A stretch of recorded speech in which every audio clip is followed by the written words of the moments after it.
Today I'm replacing the license plate bulbs on a 2005 Pontiac GTO. This works on the 04 and 06 as well. There's a little push tab here. Some people might be able to get this out without any tools, but I'm using a plastic trim removal tool, not a screwdriver.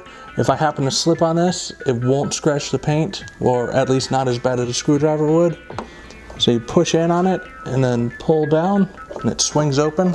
Then you hold on to the base, rotate this off, reveal the light. Do this with the lights off. I'm only doing this with the lights on to show you something. All LEDs have polarity to them, but some of them actually have a design in them that makes it so you can do this and it stays on. This one does not. Here's another one. Off, on. There's polarity to that one. Here's another one. On. Oh, that one's finicky. Off. Recently, Last Fit sent us these LEDs that have no polarity to them. You can put them in either way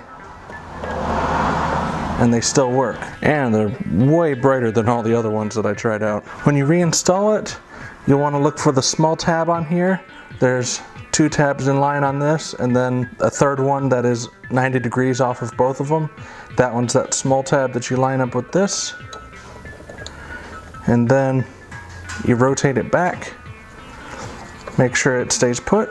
There's a hook in here you'll want to put in place first, so push it up in there. Make sure it's all the way up against the body panel, and then you can just push it back into place. Super easy. Now if you like this LED and you want to help out the channel, check out the link in the description. It'll lead you to this bulb as well as a few other options by this company. We weren't paid to do this review, but we were sent these LEDs for free to try out. So using that link in the description is going to be the way that's going to help us out the most. I'll see you in the next video. Thanks for watching.